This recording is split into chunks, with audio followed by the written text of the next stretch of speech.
VGC is supported by Patreon. Check out patreon.com/videogameschronicle for more podcasts, ad-free browsing and extra content. Thank you for your support. Doctor, I feel like a Nintendo DS. Well, I'll have to screen you twice then. Welcome to Chatting Vintage Games, your monthly Patreon retro podcast. And today we are talking about the Nintendo DS. I'm joined as ever by Nintendo DS expert Jordan Midler. Hello, Chris. Jordan, how are you? And I'm also joined by the one and since the other one has now died, the only Mike Jackson. Mike, how are you? I'm good. I heard that there were only ever two Michael Jacksons. That's true. It's amazing. In the history of the world. It's amazing because they're quite common names, like a common forename and surname, and yet by pure chance, it's just you and the other one. So yeah, actually, there's some kind of military leader called Mike Jackson as well. Oh, really? So good luck finding me on the internet. It doesn't happen.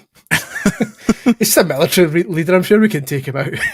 That'd be an easy kill. Yeah. Exactly.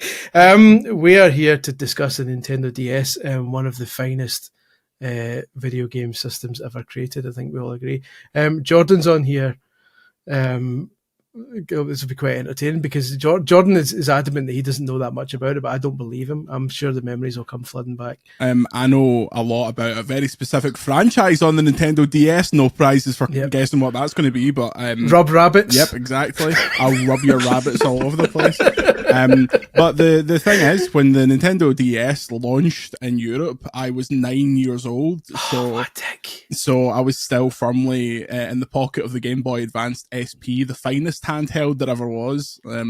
So I'm just going to be talking about Beyonce's adverts, Dr. Kawashima, and that's at end of list.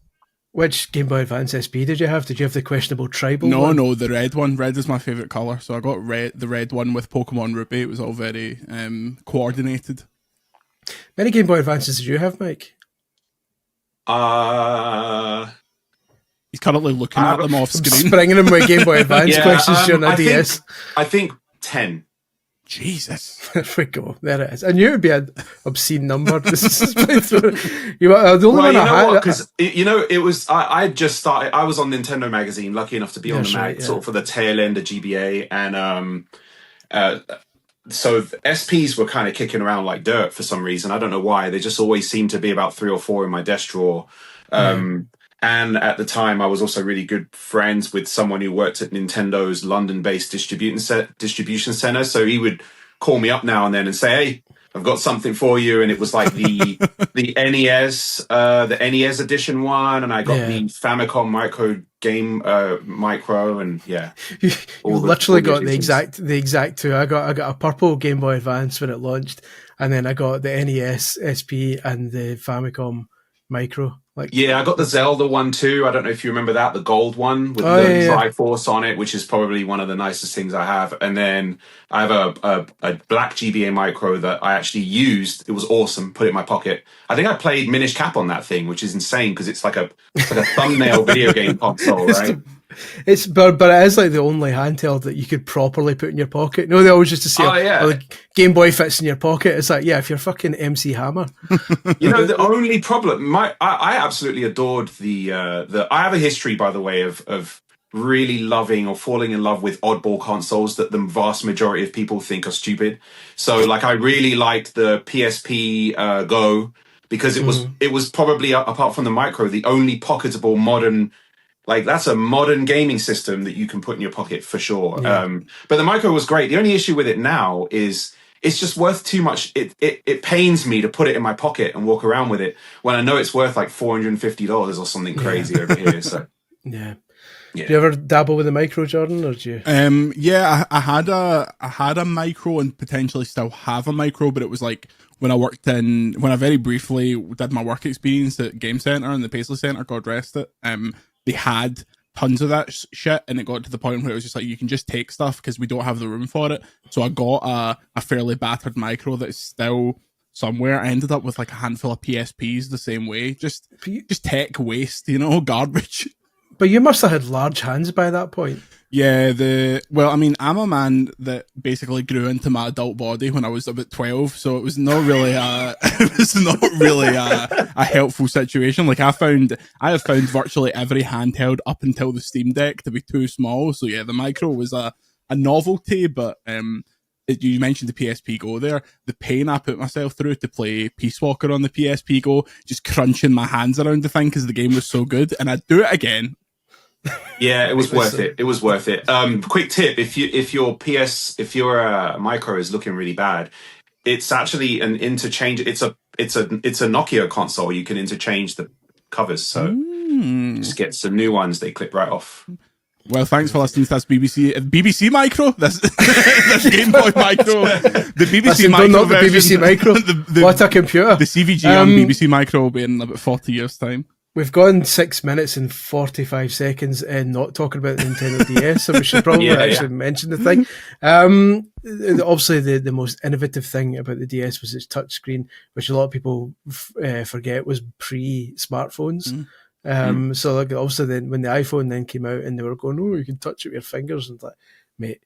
We've been touching things with our fingers since the first time we lost our stylus. We've been making our screens needlessly smudgy for years at this point. They're covered in grease. But to be fair, I always preferred the stylus to use their finger on my phone. I don't know about you two. Cause I know, Mike. You're quite kind of. You don't like things getting smudgy. I remember you always love your consoles being pristine looking and stuff like that. Yeah. So I can imagine like an iPhone versus a DS. You must be no lie, right? Here in my game room, I'm just going to reach down and grab it so I can show you. Anti-smudging microfiber towels. I knew that would be there. I knew you'd have something like that. It's a real thing. You know what though? I don't think modern touch consoles would be good with a stylus unless you were playing one of those I was going to bring it up in the show at some point, but one of my favorite early DS generation games was Yoshi Touch and Go. And I kind of feel like that's an experience. It's not necessarily the best game on DS because it's really short. It's almost like a tech demo that should have been given away with it. But it's kind of an experience that I feel like I haven't had since. You know, just the way that game plays. And there are actually games like it, right? There was one on Wii U, wasn't there? A Kirby. They basically rehashed the idea for a Kirby game where you effectively, for anyone who doesn't know, you draw platforms and Yoshi runs along. He's running right at all times, and then you draw platforms for him to go up, and you tap for him to throw eggs. And so you kind of have to strategize. This at first it starts off super simple. There's a gap, draw a platform over it. No big deal, right? But then it gets harder when there's so much that you could potentially do. You have to choose whether to draw a platform or take care of the enemies, and it's like a strategy of like time management. It's Twitch controls for sure, but it's awesome. And I don't think that was great with a stylus. I don't think it worked quite as well with touch, like finger touch. But otherwise, stylus. I'm glad to see the backup stylus, to be honest. There was a few kind of weird early games, wasn't there, that tried to. It was like, what if this, but with a stylus? You had like that weird Pac-Man one. Was it Pac-Pix? Was it called? Pac-Pix, yeah. Where you to draw your own Pac-Man, and I didn't really play that one that much, but I remember no one being in love with it. Not being great. Yeah, I don't think it was a good one. There was that other game that Sega released right at the beginning. I do have a copy of it. I just don't remember what it was called. But I remember thinking it was... That was the Rabbits one, wasn't it? It was Project Rub, was it? Yeah, something like that. But then in America, it was called something like Feel the Magic XXXY or something weird like that. Which is funny because Project Rub sounds like an innuendo, right? And then the guy in the US just went, "Hold my beer." But apparently the Japanese version was called Boz Out Deluxe. Good. So no. I'm an idiot for about half a second. I believe you. That game was funny because it was effectively, I felt like, a collection of all of the obvious ideas. You know when Nintendo don't do it anymore. Like they're about to make a more powerful version of the exact same machine. But back when their machines were like noticeably different with each generation, and they had some hardware in there. I mean, I guess the Switch 2 has the mice. You imagined 5 or 10 ideas that were sort of, they jumped out at you obvious, right? Like these are the sort of obvious things you would do. We can't wait to see what developers will really do with this stuff, right? And Sega just went, nah, we're just going to do those 10. right? So they made a game with mini games that were just like the 10 most obvious ideas you would do with 2 screens and touch. That was such a weird game as well. That was not great. Quite dodgy. There was a few kind of weird launch stuff, like was it Sprung? Was it called the kind of weird dating game thing? And there was a fake PictoChat. Remember someone brought out their own version of PictoChat with like color in it and like emojis type things, and you're like, PictoChat's on it. As long as you can draw dicks, I don't mind where that picture chat comes from. Well, we know. We've spoken about that at length, so to speak. I had a question for you two about the launch of this, because I'm looking at the release dates now, and it was Japan in November 2004, US in December 2004, and Europe, and I assume the UK in the March. Were you guys importing this? Like, because obviously if you get the US machine, like, it's essentially the same thing. Was it a short enough wait that you're like, I'll just wait till March? For me, I was a dirt poor student at that point. I was still at uni, so I very much waited until it came out. I wasn't that wasn't my important days. But yeah, I was working at Nintendo Magazine, but actually, this is something I haven't thought about in years. My first DS that I actually got, I acquired in a very unorthodox and interesting way. He stole it out of a shop. It's kind of one of those risky stories that maybe not everyone would want me to tell, but I'm going to tell it anyway, right? Because that's why we're here. You're on Patreon, don't worry. If you don't hear this story next, then we will obviously cut it out for legal reasons. No. It's not libelous or anything. But so me and the Nintendo Magazine guys had gone to a DS. I think it was like a DS launch party, or maybe it was just a Nintendo Christmas party. I can't remember, but it was a pre-Nintendo. A pre-DS launch party that we were at for some reason, probably DS, but maybe not sure. And I'll just leave all names out of this, right? A Nintendo employee had a DS with them, and they were, handing it over to let people play or whatever. And it was just an unboxed thing. It was just very casual. The machine was out in a few weeks or months or whatever. So it was all fine. It wasn't like some early beta machine or anything. Yeah. And it was just casually kind of handing out. Everyone was kind of getting sloshed. And at some point, that machine found itself left on the counter, just unattended, right? So someone else picked it up and stole it. I didn't. I would never. I would absolutely never. Right? And honestly, I was doing my dream job. I wouldn't risk it by doing something like that. Right? But someone else thought, yeah, worth a risk. So they half-inched it, put it in their bag, and then about an hour later on, I knew of it. I saw it go down, and we were friends. So I was like, it's kind of hilarious, but I was also like, not a good idea. And then we were sitting down with said Nintendo employee about an hour later, and they caught sight of it. Ooh. And I thought the reaction would be a lot worse than it was. They were miffed a bit, but they just went, "Oh, what is that? That's insane! You've got that in there. I'll take that back. Thank you very much." Jesus. And they took it back. So that DS was now back in the hands of its rightful owners. And then about 15 minutes after that, you nicked it.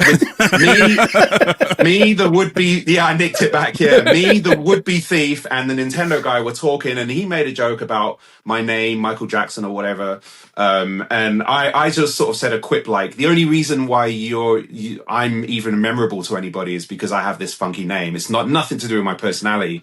And he went, no, Mike, you're the coolest guy. You're the coolest guy. One of the coolest guys in it. You know what? Have this. And he gave it to me. Right? Now, here's what's really ironic. And I really hope the guy who I'm talking about doesn't see this because he'll be fucking livid. He was pissed. Absolutely pissed that I had the DS now. And I was like, what do you mean? You stole it. And you got caught. And then I got a word from our mutual boss the next day saying, if you guys are going to fight over that, I'm just going to take it from you. And I was like, no, you ain't. I think without naming names, I think I can guess who this person was. Yeah. Andy Robinson. No, it was Andy fucking Robinson. But yeah, so that's how I got my first DS, to answer that question. That's amazing. You were guilted into it. Well, no, I guilted someone into giving me one. It wasn't my intention, but he gave it to me as a token of appreciation for apparently not being just being Michael Jackson, but actually someone who he thought was all right. And then so I went home that day, and I had the game that was in it and nothing else, no box, no manual, no nothing. Luckily, the stylus was in there. It was scratched to hell. But I was like over the moon, like that moment in time reminded me of when I was a kid again, when getting a console was a surprise. When you woke up that morning not knowing you would have a console, and then you had one. And I was, think back to when the DS came out.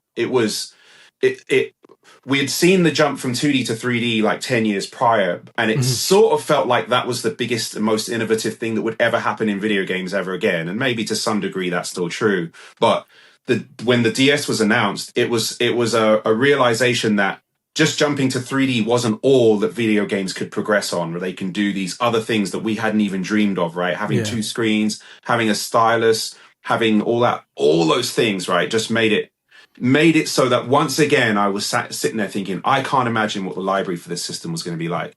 So I was absolutely over the moon to have one. Well, never feel bad about making a Michael Jackson joke at the start. Yeah, you suck. Give him your Switch 2. I would like to send you some free things. Listen, I need to get one first. Yeah, you give him one. Send me that flipping Star Fox t-shirt you got. It's in the post. It's not. One of the other things that the DS was successful for, and some people didn't like it for this, but I always kind of embraced it, was that it appealed to the quote-unquote casual audience. So obviously stuff like Brain Training, or Brain Age as it was known in America. You ended up with all the stories of like old folks' homes getting DSs in so like old pricks could play it to make sure that their brains were still working. And then later you had stuff like even stuff like Professor Layton, which sold a shitload in the UK, because I think they were promoting it in like puzzle books and stuff like that, like the proper the older audience were really getting into it. Was that something that actually?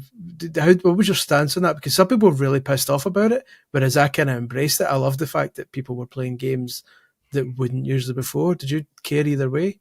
I felt that way about the Wii era.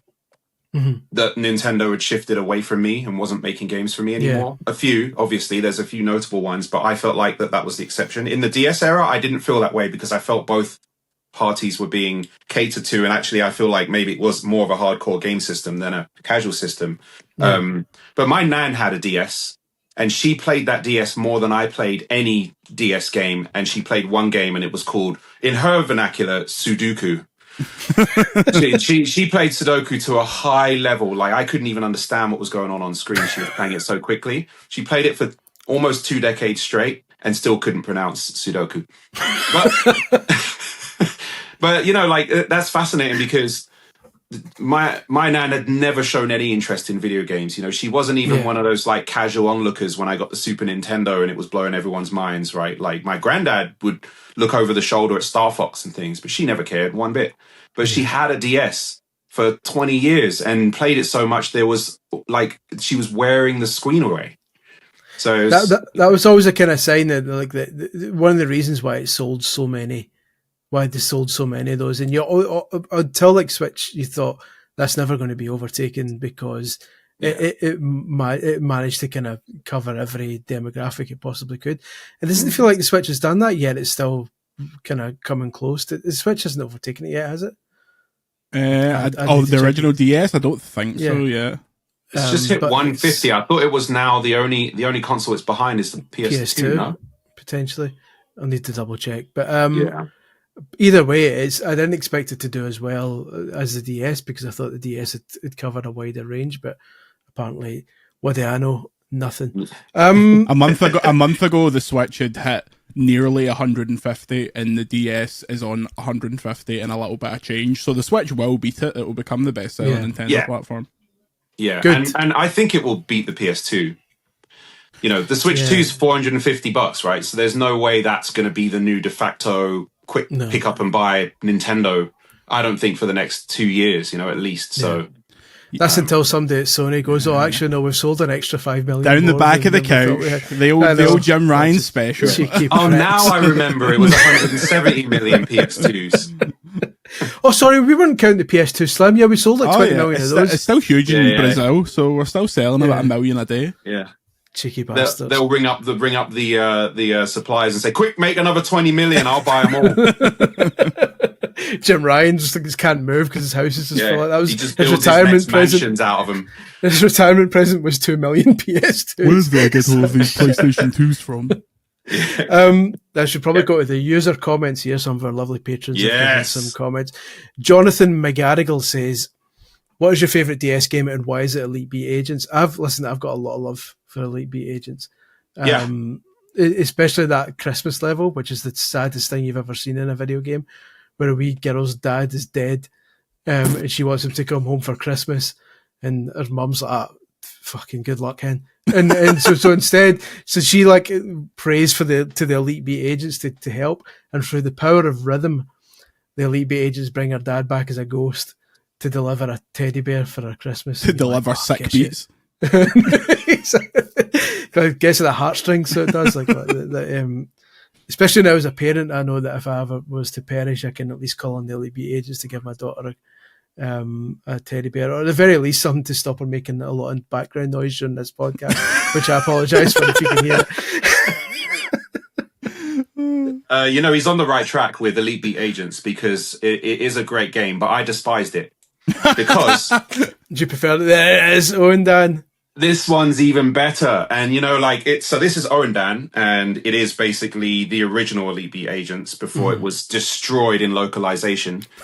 It was one of my favorite games because I loved rhythm action games back then. I was big into DDR, and others. And Elite Beat was a completely new take, right? It felt like so many people were just ripping off DDR at that point, just tapping arrows in various directions. Even some of the DJing and guitar, even Guitar Hero is to some extent just another version of DDR, right? A thing comes down the screen and you hit it when it hits the bottom. But Owen Dan pioneered a whole new kind of rhythm action, and it was fantastic. And the sort of, at the time for me, because I hadn't listened to any Japanese music really, not really much J-pop at all. So it was kind of this like funky, cool, like nonsensical music, and the storylines, I could never read anything and I never bothered to look it up, but you sort of knew what was going on because they were, it was a dude in a train who needed a shit, and it was, and his random things, it didn't take itself too seriously. It was kind of kooky, and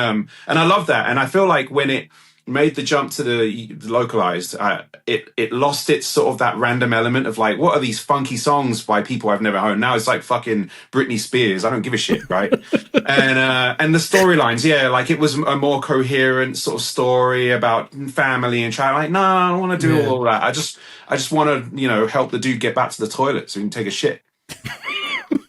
Wants to live by. I think there was like a wife, a husband had lost his wife or something, and he was like remembering her on a motorcycle. So I don't remember, but it was like each one was like cool and kind of funny in their own right. And I think a lot of that humor was lost in the localization. Yeah, I mean, I had a soft spot for Elite Beat Agents because that's one when I was at O&M at the time, that's one we covered quite a lot. So I kind of had to get like fully immersed in that one. But I think all three of them, because they did a No and Dan 2 as well, I think all three of them kind of are lovely rhythm action games. But Jonathan McGarrigle also says DS Lite was his first. He skipped the first model due to a lack of a launch killer app. So he went for DS Lite. He's picked it up the week before uni for a new console to travel with.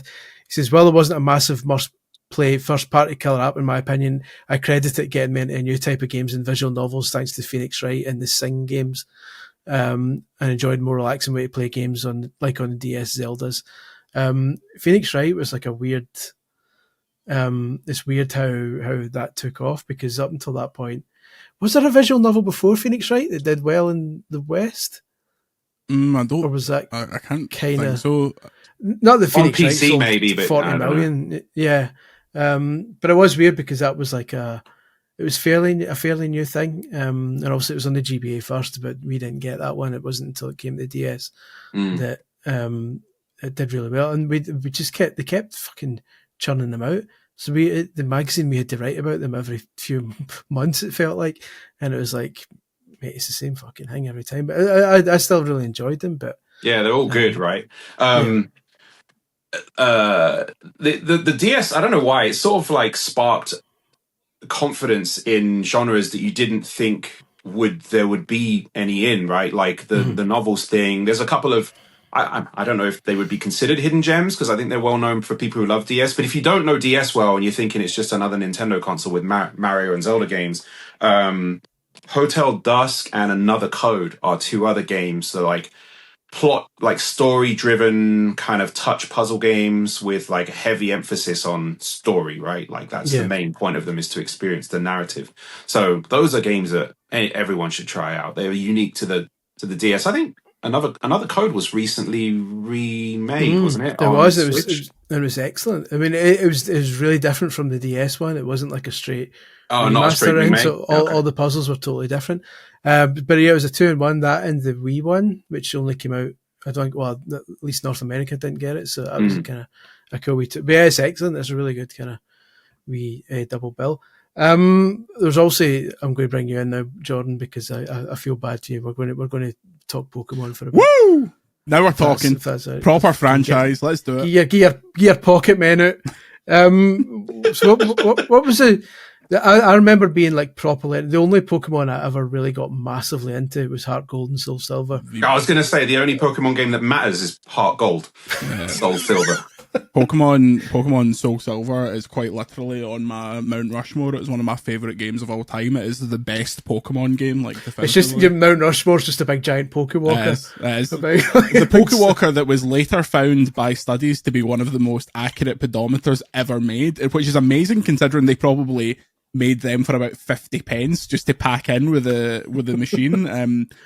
Interesting fact. I went to Disney World last week, and on the plane I saw a guy with a Pokewalker from Pokemon Heart Gold, Soul Silver, and he was playing it in an analog pocket, which is even cooler, right? Nice. Like, holy shit!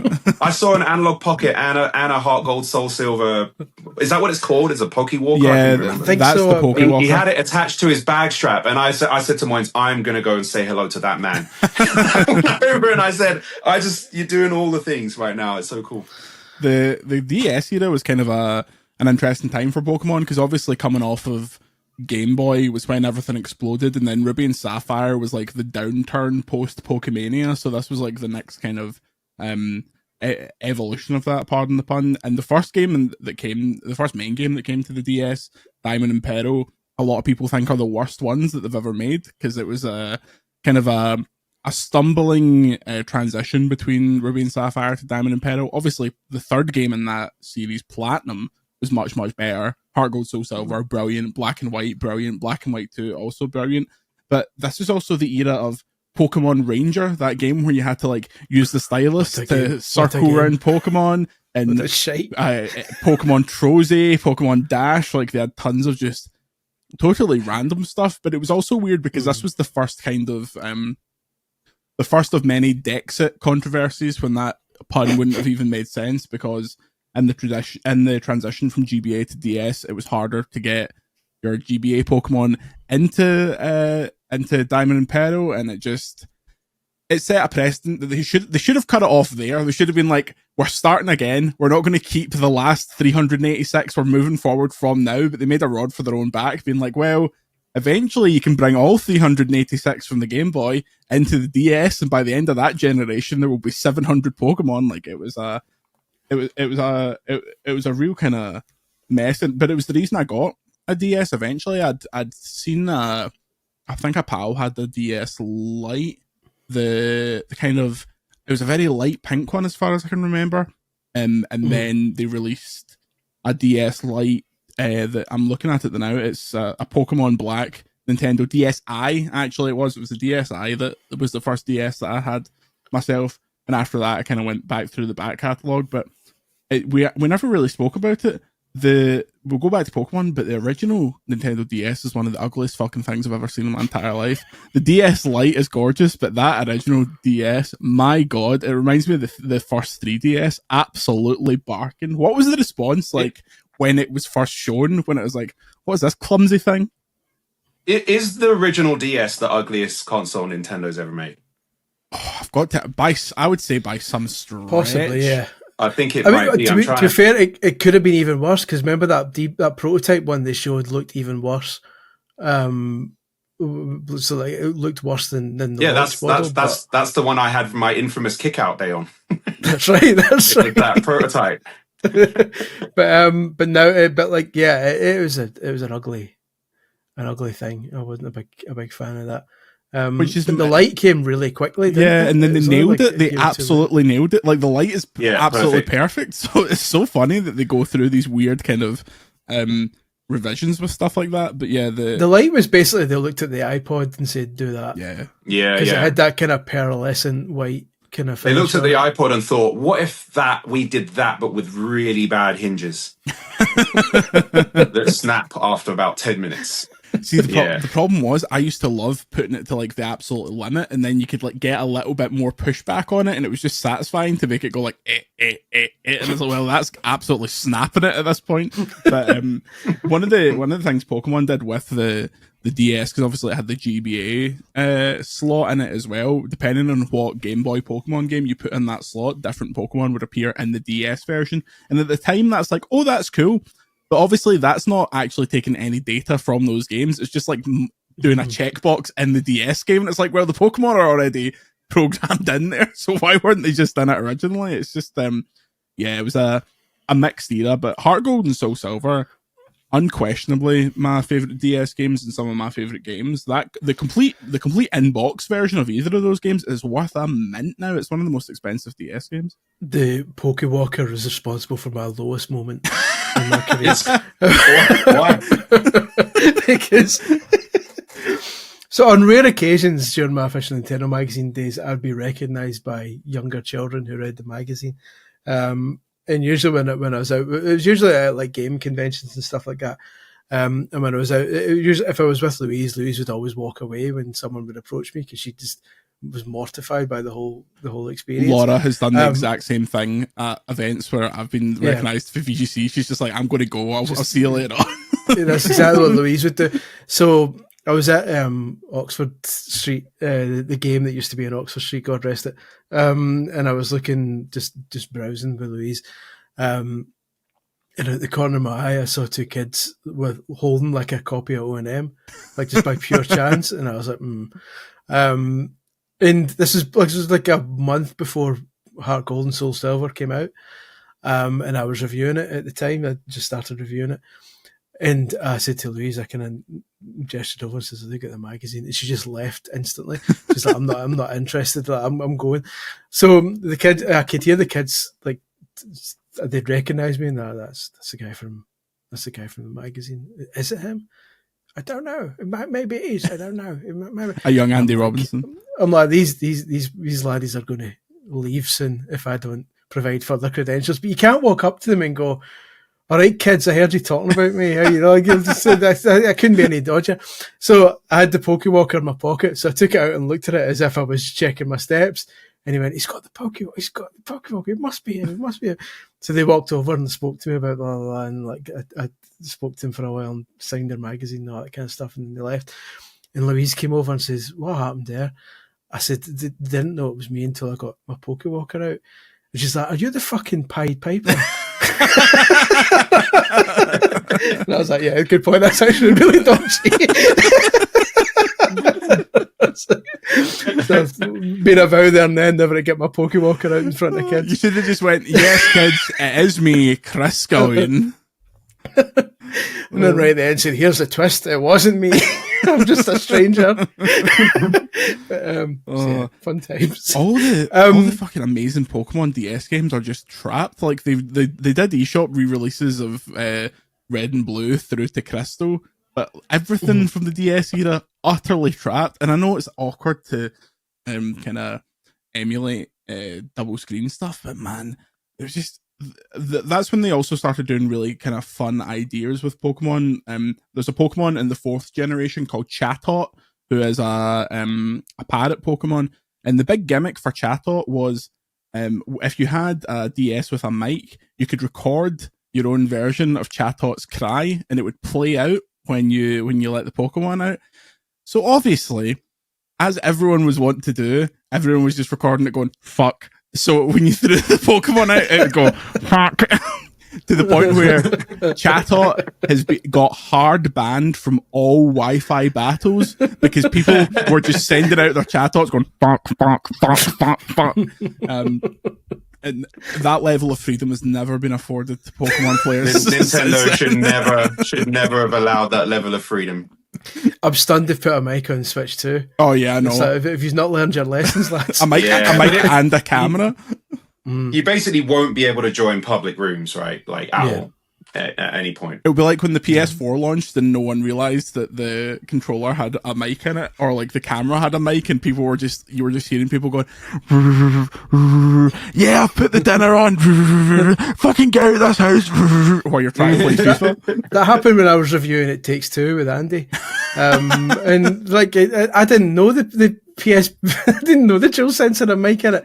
Like even though I'd had it for a while, I'd never played games online, so I never had the need to realize that. And I was sitting like I was stuck on a bit, and me and him were playing co-op online, and we weren't chatting. I didn't have a mic or anything, and it was stuck on a bit.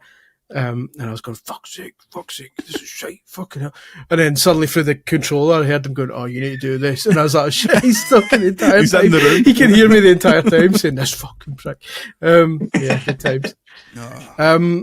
Let us discuss the whole DS versus PSP rivalry, because obviously it's a situation that's been repeated numerous times with Nintendo systems where the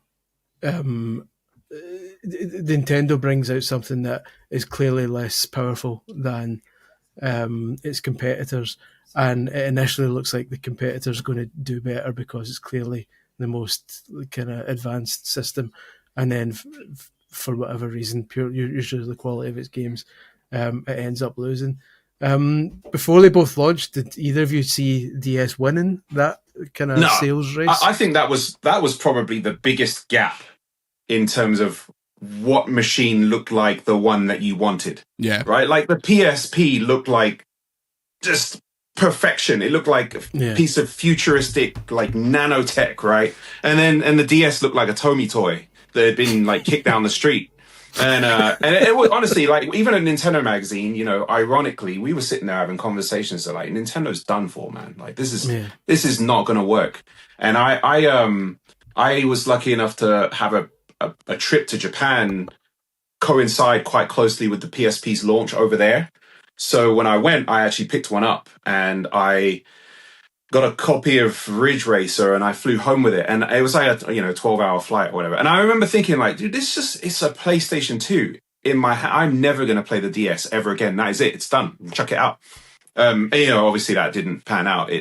I think I probably played 5 or 6 games in the entirety of the PSP's life. A great machine, by the way. It just at the time just felt like a weak PS2. But the DS felt like something entirely new and ended up being more compelling in the long run, I think, because of it. Yeah, for me when I was younger, like the PSP is the most I've ever wanted any tech in my entire life. The only time I can compare it to something was like when the first iPhones came about, and that was like magic. So when the PSP was coming out, obviously it had a kind of lead time everywhere else. So the magazines were talking about it, and I was like religiously into gaming mags and like OPM and stuff, and all that kind of stuff. And once again, Game Center and the Paisley Center, God rest it, where it's having a competition, like a raffle, like a pound a raffle ticket, and the winner got the PSP 1000 in Tiger Woods. And I remember sprinting home after school to get my mum to take me down to the Paisley Centre to see if I'd won, and I obviously hadn't won. And when the guy said, "Oh no, it was someone else, they already picked it up," I was just like, okay. And honestly, it was like in Arrested Development when George Michael walks with like his head to the ground and it's like all the sad music. It was that like all the way home. I was so gutted because I wanted the PSP so badly. Like that was but I totally agree. I think the promise of the PSP didn't really materialize. Like when the PSP was coming out, I thought that the power of the PSP would be like closer to what the Vita eventually became, where that was like a really kind of between PS2 and PS3 style power. It was like, this is crazy. Like obviously everyone I knew had PSPs, because I think it was seen as kind of like more the cool console rather than the DS was kind of like the more childish one, and everyone had their fucking Spider-Man 2 UMDs and their Quantum of Solace UMDs, but it was a lot of, for us at least, sports games, which the DS got versions of, but you could get like a decent FIFA on PSP, and for young kids that were mad about football, that was like a total like deciding factor. It's like, oh, it's got career mode, okay, I'm going to play this for a million hours. So yeah, for beforehand, if I had to guess, even though I wasn't really cogent of like the whole kind of sales arms race, the PSP should have dominated, but I mean, it sold very well, but the DS is only behind the PS2's 500 million consoles at this point. Yeah, the PSP had some moments where it was like it had the occasional games where you're like, this is magic. Apologies, my daughter's now started singing at the top of her lungs upstairs. So if you can hear that, Can't hear it. She loved the PSP. She's what a big fan of Dissidia Final Fantasy. But like be able to play GTA, oh yeah, like Liberty City Stories on a handheld, and be able to play Pro Evolution Soccer on a handheld at the time was like, this is futuristic. And then you quickly realise it's like, all right, but the battery's not that good, and you've got a really weird memory card system, and the screen scratched so easily. You had to look at that thing and it got scratched. And trying to put a movie on it was like an exercise in like patience, like, and just eventually there's loads of things. It's like death by 1,000 cuts. I was like, the DS is just like so. Yeah, the little nub, the little 3D nub sucked so bad. Right. The D-pad was almost unusable. Like it just sunk into the body of the machine so much you couldn't do diagonals. So like all the fantastic versions of fighting games on the original PSP. Utterly unplayable, right? Like you couldn't do anything on them. Actually, I couldn't even play. I think I got a copy of Pro Evo, and I was pretty excited because that was like the height of Pro Evo's PS2 dominance, right? And I got that, and I was like, "This is gonna be fantastic." And you just can't get the guy to run diagonally. It's like impossible. Yeah. So, and the nub just hurts to use. I never used it. It sucked. So it was kind of a machine I think let down a little bit, maybe by some of the hardware engineering that was kind of let down, but then also, Gran Turismo should have been amazing on it and wasn't, right? Which baffles me. All they needed to do was make a slightly better looking version of Gran Turismo 2 or a slightly worse looking version of Gran Turismo 3, but instead they were like, no, this is a pocket console, so you can't have a campaign mode in it. You need to rip that out and replace it with a Pokemon style car collecting piece of shit. It was rubbish. Biggest disappointment. Yeah, that was a shame. Anyway, DS. I'm reminded that when I was thinking of DS memories recently, I remembered that DS was the console that had the most awkward PR experience I've ever had. Was occasionally you'd get, this Mike, you occasionally get PRs would come into the office to show off what was kind of coming. I don't even remember who the PR was. I don't think I ever saw him again. But they were promoting, I don't remember Contact. There was like a weird kind of early RPG. And I want to say Grasshopper and Suda 51 had some sort of involvement in it. They didn't. Is that it? That's it, right? That's the one, yeah. Oh, yeah. They didn't, I don't think Grasshopper entirely made it, but they partly developed it or something. Suda had a say in it. And the idea was that it was this professor's ship had crashed in some sort of weird world, and he'd sent you out, and the gimmick was that you would jump between a kind of old school pixelated 8-bit 16-bit world and a kind of photorealistic looking world, and that you would jump between the two of them. But when the PR came to show the game, he was like, the best PRs are the ones who say, here's a game, see what you think. But the ones who decide that you don't know anything and that their job is to give you the whole guided tour through the game, and mate, just let me play it. That's what I say. And so this guy was guiding me through Contact and narrating out everything that's going on. He's reading out the dialogue and everything. I'm like, mate, oh my word! I can read, mate. And at one point, like a monkey appears and steals like your shoes or something like that, and the guide smell at me. And what's happened here is the monkey is stolen your shoes. What a cheeky monkey. I was like, Jesus Christ. He said that to at least 10 journalists before you. I know. And still hasn't realised it was a terrible idea. And he kind of stumbled before he said it. It's like, he's dying inside as well. I'm like, you don't need to do this. But he's like, well, a cheeky monkey. So, mate, don't do this. But yeah.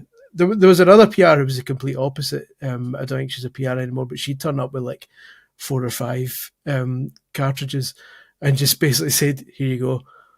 Like, you know better than me. Yeah. Just see you later. And she just went away talking to everyone and then came back a couple of hours later and says, right, what do you think? And I'd go, I will do something with these two, but probably not those ones. And that was it. Yeah. And that was an ideal world. But yeah, I Cheeky remember someone calling me up. I can't remember who it was. Someone calling up and saying, "Hey, so I've got this game. We really want you to cover it, and it's basically a coloring in game." Right, just black outlines, and you just choose your color and you color shit in, right? And I was like, yeah, probably not for our audience, right? Like, it might be it might be a great coloring in sim, but it's just not for our audience, so we're probably not going to do that. And then a couple of hours later on, I got another call from that person's boss, who also happened at the time. I considered them to be like a really good friend. So, you know, we've been out on the lash a few times. That's how you make friends in the industry, right? Yep. So that person called me up and was like, "Hey man, yeah, I know so and so's been calling you," and I was like, "Yeah, can you fucking get them off my back? They're trying to make me cover a fucking coloring in game on CVG, for fuck's sake. Like, what? And they had actually called to try and get me to cover it. Like, no, man, it's actually a really fantastic game. It's got really good physics. Like, it's got a really good selection of colors, man. It's like, yeah, it's really good, man. It's really good." And I was like, oh my God, that's when I realized, that was kind of a moment in time when I realized that, like, as much as you get along with PR people, there's always that element. You never really know which ones are your actual friends or the ones that are just being really nice to you, you know, perpetually. And and it's like, I kind of knew that, but it never really dawned on me. I never really felt that was the case. You know, no, all the PRs I'm friends with are friends and would never try to guide me down the wrong path. But he was like genuinely wanted me to write a fucking like cover story on this bullshit. I was like, come on. The glory days. Let's go for another comment. Imran Khan says the DS was so strange, just slap another screen on that Game Boy, but it worked. I remember being excited for Mario 64 DS because it was Mario 64 on the move, but actually it was in niche games that stuck with me. The only thing I ever think about, there's two things I think about when I think of Mario 64 on the DS. The fact that the mini games were better than the actual game itself, and that stupid thumb thing that came out with it. I don't know if you wouldn't have got this, Jordan, because if you got the light, they tried this at launch. They basically released the original DS with a weird strap thing that almost kind of threaded around the bottom of the thing, and it was like a wee thumb.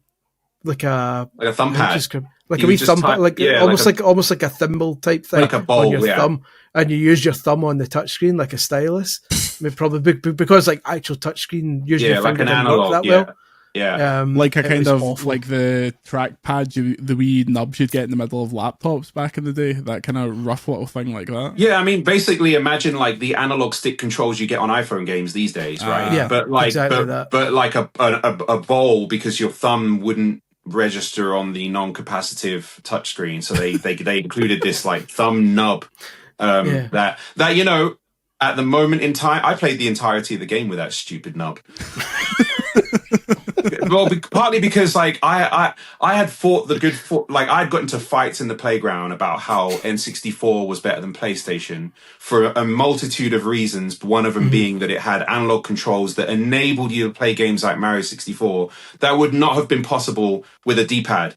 And then they sold a D-pad enabled console with Mario 64, which was like I went to war for you guys, and you just bullshitted everything I've ever fought for, right? I'm going to play it on the touch nub because it's only possible on a touch nub. No respect for the console warriors whatsoever. It was bollocks. It's poor. Matt Huggins actually brings up pack picks, which I probably should have read the comments in fact. He says get Mario Kart for a family holiday and would beg my mum and dad we could go to the local pub which had Wi-Fi. That's the thing. It was DS was the first Nintendo console. It wasn't really the first Nintendo console that had online, but it was the first one that had it as standard, wasn't it? It's the first one that wasn't like arcane. It's the same way that like PS2 and Dreamcast technically had online stuff, but it wasn't until that era when it became something that you didn't need like a degree in alchemy to work out. But it was weird because it was when Wi-Fi was brand new, and like trying to find a place where you could get certainly Wi-Fi didn't have fucking Wi-fi at that we did a really nerdy, embarrassing feature on that once. Me and Rob Berman, a guy on the original Nintendo magazine before Future took over. We got the DSs and we went to like it was a feature of where can you play online. And so we went to a McDonald's and we went to a shopping mall and we went to a Starbucks. And then when the Wi-Fi didn't work, we had to make sad faces and take pictures. It's like late 90s, early 2000s Nintendo magazine, Vintage. right? So it was cheesy as all hell, and it was great. Like, it was great fun. I had fun because it was like, I knew it was cheesy at the time, but in my mind, I was living the dream that I dreamed of having when I was a kid, reading the magazines of these guys going onto the street and doing weird things and thinking they were weirdos. It's great. But yeah, that was the Wi-Fi not working was an entire feature that we basically did. It was great. That was amazing, though. I remember loving the idea of it, but then never actually doing it. Because I think a lot of people did Mario Kart, and then everyone got fucked off because everyone did snaking in Mario Kart. Yeah, Mario Kart Online was probably the first online game I played a lot, maybe except for Quake 3 Arena was probably the first game I played online a lot. And I had gotten so good at snaking that I was going to say you're a snaking like demon. Yeah, I was a wizard. Like there were different degrees of snaking skill, right? Because snaking requires you to move back and forth. And so people who had just about figured out how to do it could do it on like the really wide like Mario circuit tracks and stuff. But then you had like the Boo House or whatever. I can't remember the name of the track, but the one that goes through the house where the entire track is like only the width of like 4 or 5 carts, as it were. Yeah.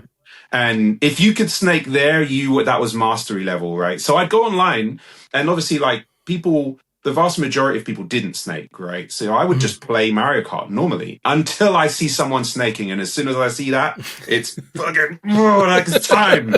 Let's go. Well, I apologise to people watching the video version of this podcast because Mike's anecdote there was probably accompanied by footage of me trying to snake in Mario Kart DS, which I haven't played for 15 years. Explain snaking to layman. Snaking is to Stephen Layman. Freddie Layman. Snaking is when obviously every kind of major Mario Kart from like Double Dash onwards from 64 had a version of kind of speed boosting when you drift, and in DS it was basically it was a case of waggling the D-pad a bit as you would steer, and that would create the sparks at the back of your kart to enable the drift boost. But the problem is people could do that drift and boost, and then immediately jump and hop to the other direction and do a quick boost and keep doing it. And that was the snaking methods that you would basically be hopping left, right, and doing really quick boosts, snaking down the track.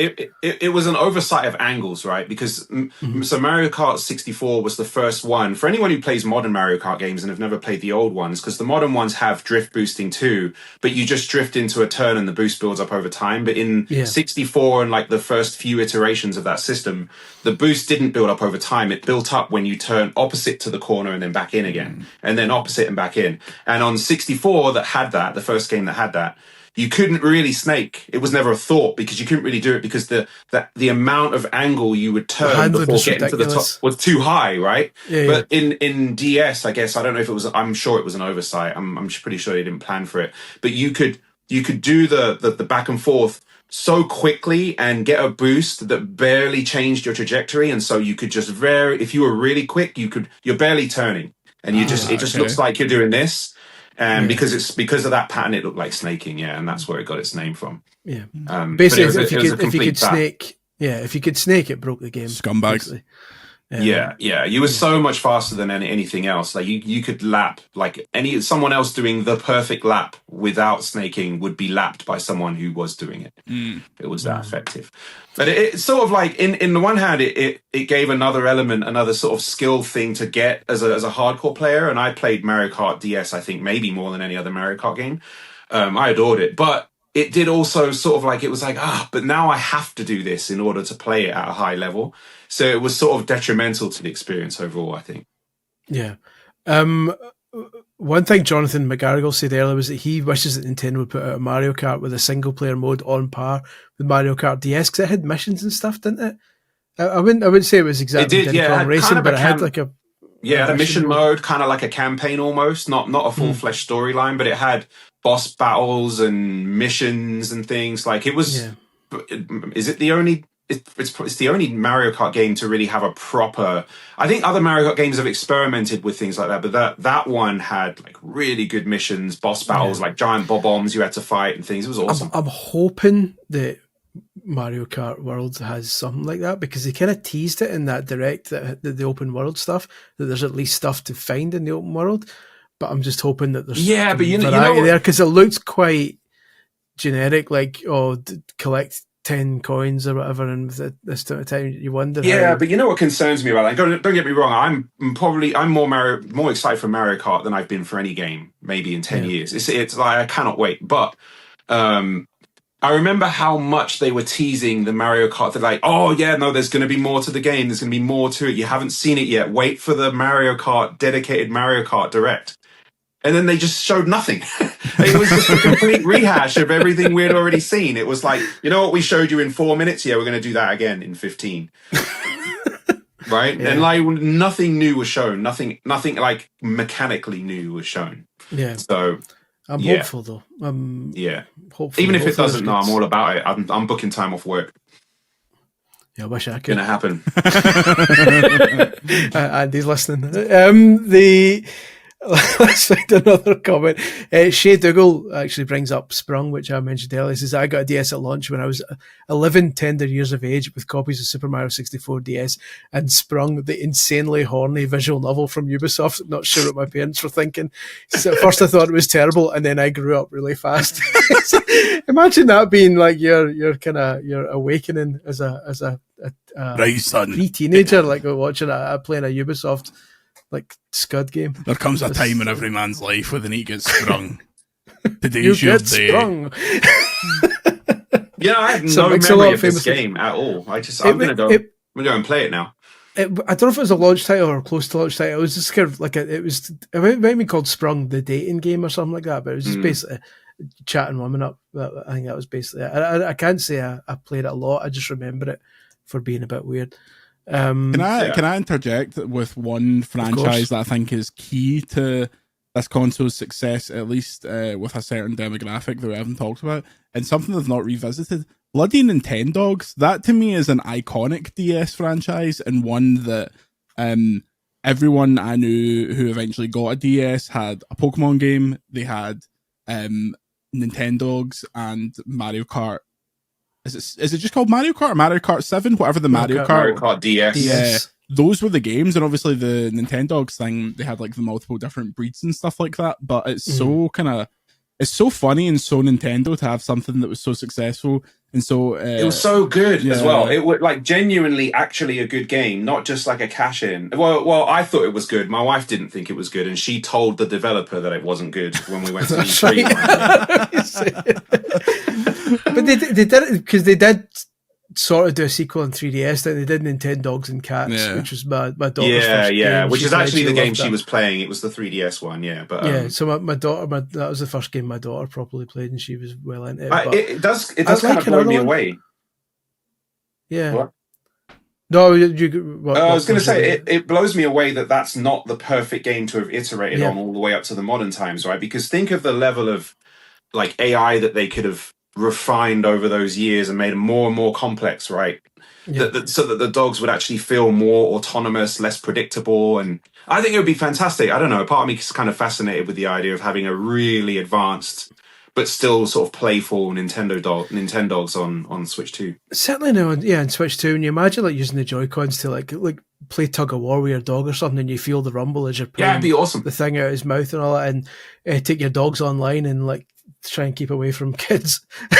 But there's so much. There's it feels like that series has so much potential that's kind of Nintendogs XL Bully Edition. Yeah, untapped. It'd be Nintendogs $90 edition though, right? Oh yeah, yeah, that's true. And you only have like 2 breeds, and then the rest are DLC. I've written Fi here, but I don't think that's the full name. I think I've accidentally cropped a patron's name here, so I'm about to check. No, it's Fi. What that patron's is it Fi? No, I don't know. I feel bad. I don't want to miscredit the poor chap or chapette. So I'm just going to find their name and clarify that their name is Phil. Phil. I missed a single What letter. a mystery. Fine, good enough. The ultimate mystery. I could have probably figured that out, in fairness. Phil says, I never really remember being interested in DS at first. Skipped GBA and didn't care for the system at the time. Thanks very much. No, he says, then Final Fantasy III was announced, the only number entry I hadn't played due to it never leaving Japan. So when Christmas was coming, I asked my ma for a DS and did not regret it one bit. Metroid Prime Hunters, Phantom Hourglass, maybe not Spirit Tracks, Pokemon Black and White, Okamiden, and many more. People forget Okamiden because everyone's saying that the new Okami is Okami 2. It's like, is it fuck? like Okamiden was a decent Wii game. Yeah. He says it also paved the way for the 3DS, which had a stronger lineup of games, in my opinion. Ooh, I don't remember that. Oh yeah, I don't. I prefer the 3DS, but I can see why that would be a tough argument to make because it has fewer good games, right? Mm-hmm. But the games that it does have are insane. Yeah. The 3DS Pokemon games are shite. I'm sorry. The 3DS Pokemon X and Y and Sun and Moon are both absolute pish. But no, 3DS had Project Cross Zone, which was the only tactical game I ended up ever liking. It's a couple of good Persona games on 3DS. 3DS is a different episode, but 3DS. We'll do 3DS in 10 years' time. 3DS is one that I'll have a lot stronger, a lot harsher feelings about because I bought the 3DS. Does 3DS count as retro yet? Oh, big time. Yeah.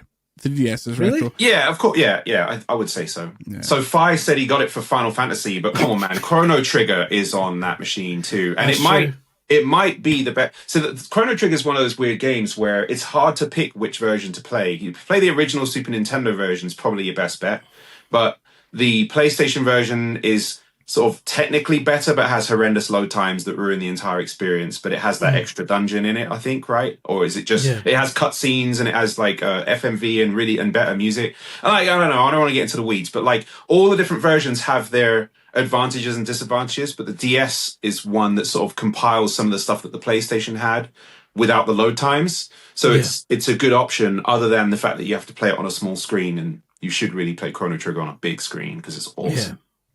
I'm conscious we're past the hour mark. How are you both doing for time? Fine. No, we're good. Fine. We got stuff to talk about. Champions League doesn't start for 45 minutes, so you've got plenty of time. All right, let's proceed. I'm not fucking leaving. Yuptate says, I'm sure that is Yuptate and I've not missed 4 letters and it's not actually Yuptatious. Yuptizzle. Yep. Yuptate says, a core DS memory for me is opening the case and dropping it hinge first in a hotel lobby. That was my first experience of loss. Aside from that, I had such good memories of Nintendo in that era. Brain Training was a family favourite.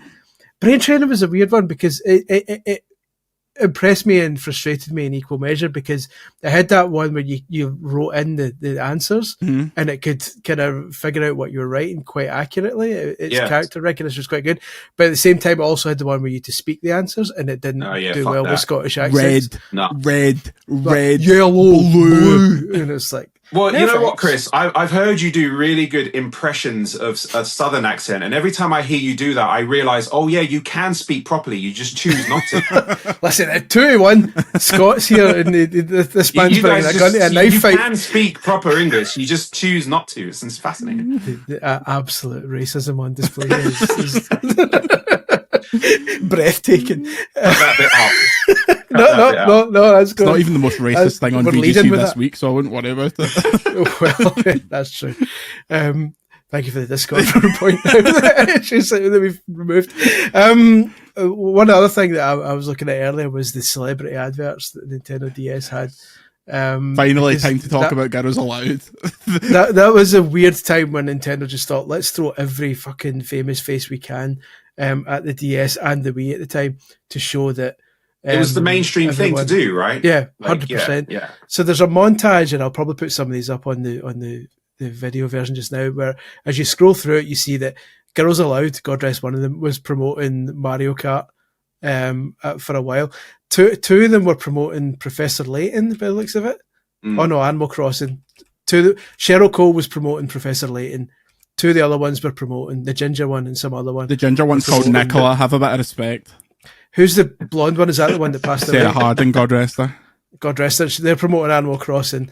You've then got, who actually is this? I'm looking at Ronan Keating and his wife and their kids, who we all know famously. Were they promoting life as a roller coaster tycoon? I actually, so I have a 7-year-old girl named Zelda because of one of the influenced by, I'm pretty sure, a DS ad. Yep. Oh, the Robin Williams one. It was Zelda Williams, right? And I remember she popping up on the screen saying, "Hi, my name's Zelda Williams."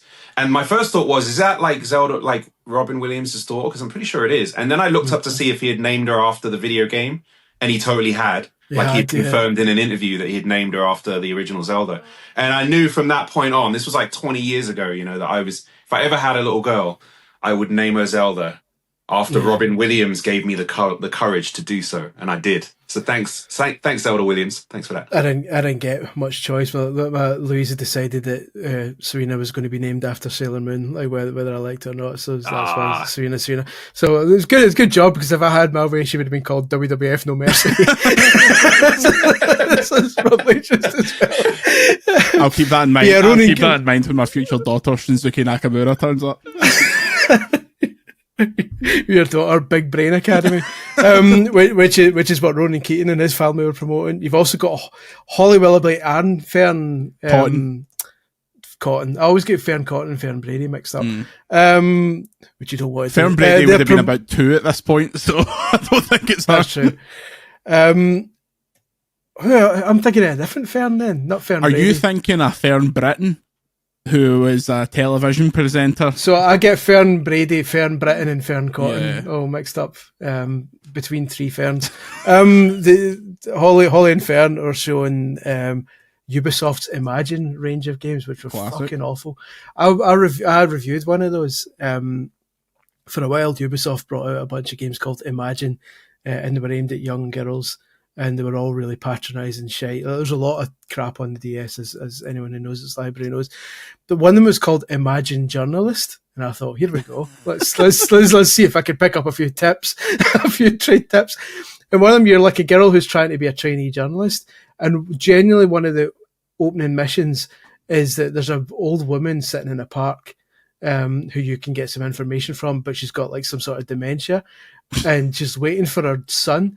And you go and dress up as a boy and pretend to be her son to get information from her. I'm not fucking hell. Ubisoft, sounds legit. I was like, taking notes. That's how VGC gets the scoops, to be fair. Yeah, that is true. Are you saying you didn't try to dress up as one of Miyamoto's kids and go to Japan? Johnny Miyamoto. I'm not saying I didn't. I'm not saying I did. Vernon Kay. Not Vern Troyer. Or Tess Daly, you think? Tess Daly. We're playing Guitar Hero, which reminds me of the awkward kind of the little big fimbly claw that bimbly went over Guitar Hero. Do you remember that? It plugged into the Game Boy Advance slot, and you could basically slide your hand in it, and like you could play the frets on Guitar Hero. And it only had 4, so it was incredibly easy because you didn't ever have to move your fingers. You could just have them on buttons, which completely breaks one of the core tenets of that game. Yeah. Speaking of Tennants, David Tennant never did one. No, never. Which is a shame. But Patrick Stewart and I'm awful with celebrity names today. I don't know what's going on with me. Patrick Stewart and some other old woman. Old woman. Let's just list all. Judy Dench. No, but it's similar. What was her Helen Mirren? No. Julie Andrews, as in Sound of Music. It's really not relevant, is it? We're not. No, this podcast is coming to a grinding halt before. It's Julie Waters. It's her for Harry Potter. I don't watch Harry Potter. Fuck. All right, it was her then. They were promoting brain training either way. But the point is, there's a slew of celebrities. Wogan did it once. Chris, you're leaving out the most important. You're leaving out the most important people that advertise the Nintendo DS. Is this Jedward? No. Niall, Zayn, Louis, Harry, and God rest Liam. One Direction became the faces of Pokemon for a year. They were the people sitting in and there's an amazing advert where they're like, my favourite Pokemon is Oshawott because he's a little cute guy. And then another one goes, my favorite Pokemon is Tepig because he's got fire. And clearly the Pokemon company had prepped them with 5 Pokemon and that's it. They look like they hadn't even ever, not only not played a video game, they look like they were fucking learning English for the first time. Absolutely gormless teenagers at this point. They're probably about fucking 14 when they were doing it, to be fair. But yeah, God rest them. Yeah, God rest one of them. Liam, his obsession with Oshawott was actually what took him to the edge. But I would love, literally, yeah, I would love Nintendo to bring these back. Get the exact same celebrities back in. I'm sure Beyonce's cheap these days. Get her doing a well, they've got. Go ahead. They've got precedents for it now, right? Bringing back celebrities from their previous ad spots. Yeah, because Paul Rudd did it, didn't he? Yeah, that's right. I had to go and cover one of these adverts once at O&M, and it was like just shite. Oh, was this the fake house? This was separate. Okay. This was a real house. This is a separate thing. So one of the ads was Ian Wright and Sean Wright Phillips playing Mario Strikers with each other. Football man. So I get sent down there to cover it, but they didn't tell me that my coverage would involve standing outside the house, looking through the window as they filmed it, and then getting told to just go. So I didn't interview either of them. Right. It was just like, so I'm just supposed to report on what it's like making an advert. Cheers. And that was it. I had to turn that into a feature. Load of old shite. Nintendo were on a real tear then. There's a good advert for, I think it was a Mario Party on the Wii, and it was JLS that advertised it, and one of the mini games was like shaking up a can, so it just looked like the 4 of them were vigorously wanking, like in a front room going, yeah, play Mario Party. And being filmed for once. The best one though will always be Jedward promoting Dragon Quest. Which is the most random pair of like IPs. I'm counting Jedward as an IP that you could ever imagine. Like I to this day, that's my favourite Nintendo advert because it's so shite. Well, I don't know. Jedward might be massive RPG heads. They could be working for RPG site right now. They're writing under Alex Donaldson's cold hard boot. Do you think someone just looked at Jedward and said they've got RPG here? Yeah, there's 2 of them. That's it. We'll find it's fine. DS dual screen double Jedward. That's fine. We'll do that. When you 2 were on Mags, when the DS was in its full like shite coming out era, when it was like you'd get Noel Edmonds Telly Addicts and Jasper Carrot's Golden Balls. Was all of this shite just turning up at the office and you were going to put it in the bin, like just throw it away? Like, what are we doing here? You see, a lot of it. I think a lot of them wouldn't bother, right? They wouldn't send it over because the reviews wouldn't be good, so it wouldn't contribute to a good campaign for them. So luckily, we only got half of that shit, not all of it. I got to the point, and this is a story that could get us into trouble. That's the theme of this podcast. It got to the point where publishers would outright refuse to send us games because it was pretty clear that it was one of these situations where no coverage is better than bad coverage, because although we were an official magazine, our scores were still like as a non-official publication would be. So if a game was shite, we would say this is shite and it would get absolutely hammered. So it got to the point where we'd, let's say, see what's coming up and go, all right, well, there's a game based on this coming out, a game based on that coming out. So we'd phone the PR. Could we get a copy of whatever? No, we're not giving that out. We're not. Well, why? We want to review it. No, we're not giving that out. All right, R4. Yeah, and here we are. Like, we're going to get a hold of the game anyway, and it's like, and we need to. I mean, this is very much the elephant in the room that you need to discuss. You can't discuss the DS without discussing the R4 because, in a way, it led to the kind of, not the death, but certainly a huge drop in the number of third-party games near the end of the DS's life that were of a high quality, because it got to the point where developers that made core, quote-unquote, DS games were just like, we're not making them anymore, because the people who are hardcore enough all have a flash cart now, and we sell about 10 copies because one person buys one and puts it online and everyone just downloads it. Yeah, it was cheap and effortless, right, to use one is the problem. Yeah, I got the R4, and then at some point they patched I don't know, I think it was like when the DSi came out, and so I got the gay cartridge. So for those listening, that's GEI. Yeah. GEI. Don't write to your local MP. No. I mean, that's just what it's called, right? I didn't say anything else. It's and that was like, you didn't. The thing is, the official R4 was cheap enough to be a big problem for Nintendo. But what I think was an even bigger problem is like the Chinese knockoffs were like $10, right? You could literally get a cartridge and put every DS game on it, and it would cost you $10. And it's like it gets to be a little silly then at that point, right? Like I think it was probably the first Nintendo console that they'd ever dealt with where it was like genuinely impacted by piracy, right? Like every Nintendo, every console ever has been impacted by piracy to some degree, but it wasn't a problem on a Nintendo it wasn't that console. Widespread. Because even back in the SNES days, you could get like, but you had to really search for it. There was stuff that I never knew about at the time. Right? Yeah, you could get things. You literally had SNES games on a floppy disk and put them in. But like back then, there's no way that was widespread. That wasn't like And obviously, GameCube had small discs, so it couldn't do it at the time because you couldn't really copy GameCube games like you could with the PlayStation or the Dreamcast. And then the Wii kind of was similar to the DS in that it got hacked while it was still out.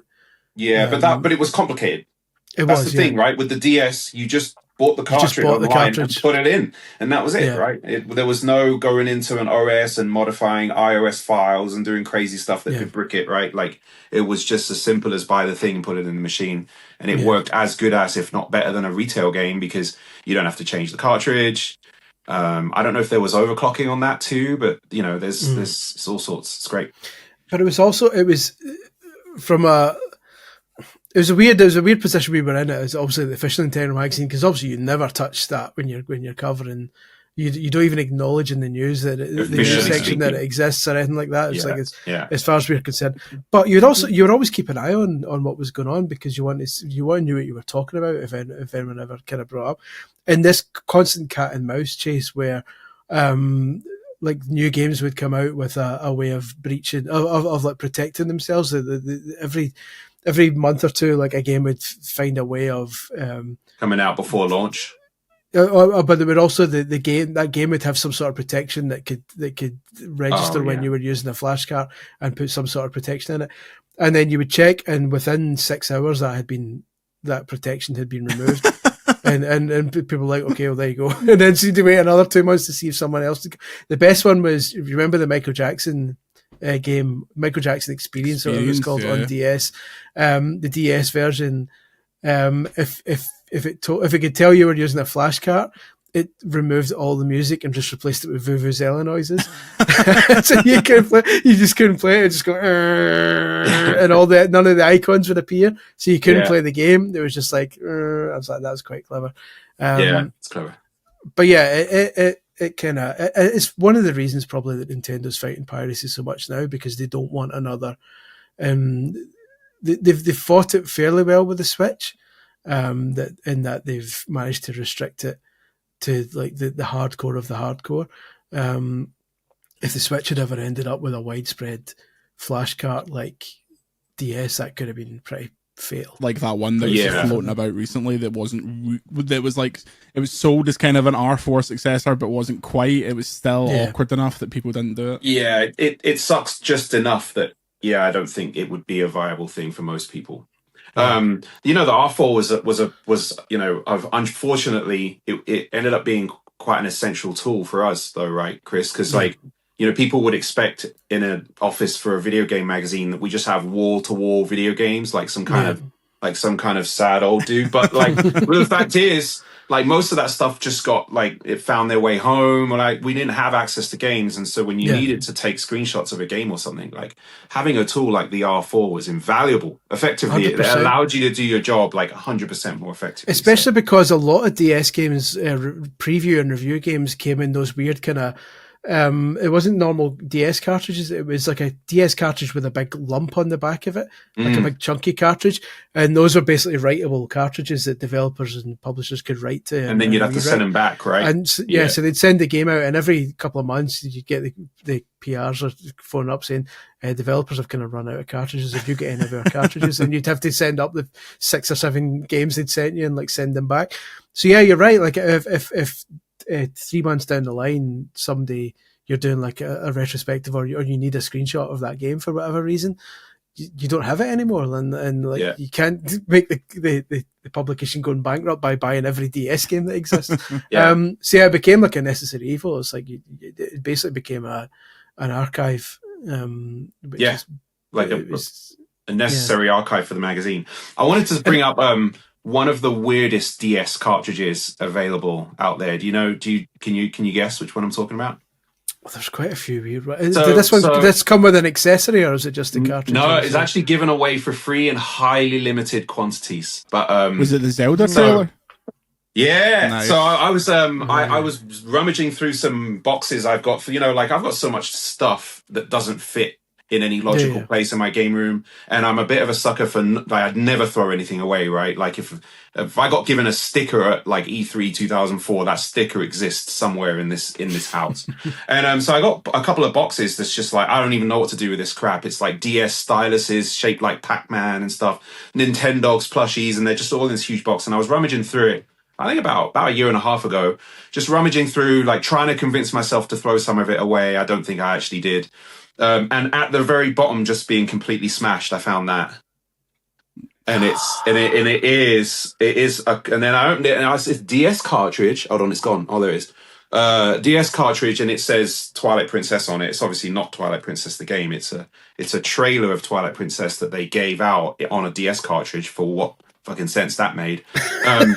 At E305, I believe. Yep. And like that is an object that I received for free at E3, got it home, chucked it in that box, and literally haven't seen it until about 2 years ago. Yeah. And I saw it, and I was like, this cartridge has a DS like a serial number, which if it didn't have that, then it wouldn't be considered a bona fide like member of the DS library, but it has a DS library serial code, so it is an official DS game that was never sold. And I immediately went online and I saw someone that had sold one for close to $4,000, and I was like, holy shit, I need to put this on the shelf and like actually take care of it. So I've been taking care of it somewhat. It is a bit squished and tatty, but for anyone who's not heard of that, that's interesting. There's not a similar one, but obviously not as rare for Metroid. Is that a Metroid trailer one? There's a Metroid demo cartridge that was given away. That was given with the console, wasn't it? Yeah, it came with the original DS console. That's right. And it was like a really cut back version of what would become Metroid Prime Hunters. And that was incredibly impressive back then. Even in the face like of the PSP showing that 3D could be done on a handheld, the way that they had come up with basically effectively a GameCube game on the DS, no one expected it. And the touchscreen control by today's standards would be considered quite janky, but back then that was like the closest we had ever had to a first-person shooter with mouse controls on a console. So it was really impressive. That was. There's speaking of weird cartridges in the DS era for Pokemon was when things really went mental with event Pokemon. So these were Pokemon that you could only get by going to like your local Toys R Us or like a Pokemon, like Mew. A Pokemon Center. Obviously, it goes back to Mew was the first one, like in Coro Magazine, which in Coro Magazine they gave away 20 Mews. And 80,000 Japanese kids entered, and if you won, you had to send your cartridge to Game Freak because they were like, "Oh, we'll put Mew on the cartridge." All they did was do the glitch that eventually everyone knew, but because they were like, "We'll do it," so that so we're not teaching people how to do this glitch. But eventually, in the DS era, it became Wi-Fi and kind of events via infrared and stuff like that. But those were distributed via a DS cart. So your GameStops and your games would get a DS cart that says like Shiny Ho event June 2007, and it had orders to return or destroy. So they're really hard to come by now. And there's someone that just collected all of them and flashed them all, so you can still access all of those events like for free online. And so getting those Pokemon that often had like unique moves that couldn't normally be found were still accessible. It's so cool, that kind of era where obviously now all event Pokemon are either codes or just straight from Wi-Fi. The era of having to take your console to a game to get something so cool in my opinion. We actually gave away. I was involved in distributing an event Pokemon for a few months. We hosted the EMAP Nintendo magazine had a Pokemon Master Guide kind of offshoot magazine that we used to do, and we did via that magazine, we did a Pokemon Masters tour, which was basically us living like rock stars for a week, where every day we would fly to a different city, literally like one city per day. It was proper like rock star style stuff. I was absolutely knackered, but it was awesome. And we would go to these venues with hundreds, if not thousands, of kids in each one, and they would line up to play us, and they would get us signatures. And if they beat us, we would transfer a Celebi to them because it was the gold silver era. Nice. And I have the cartridge that Nintendo sent to us with Celebis on it. But unlike the DS ones, it's not a special cartridge. They just loaded 250, whatever, like the maximum that the box could hold, Celebis. And you know what really sucks? Like, that was probably one of the most valuable Pokemon things I owned until some unknown time in the last few years when the battery died. And so now it's just a copy of Pokemon Silver. But it still has the label on the back written by some Nintendo employee that says like 251 Celebis on it. So that's all special about it now. Oh, man. That's crazy, man. Pat Malaki asks, what is your favourite DS exclusive game that is still in DS purgatory? That basically, which presumably means it's never been re-released and is kind of stuck on DS. Probably a toss-up between Mario Kart DS and Orindan. Yeah. There's a couple of good. I still think the best. Oh, on you go. Sonic Rush is probably my favourite Sonic game of all time. That's a good shout. That's a really interesting one. And it's really good.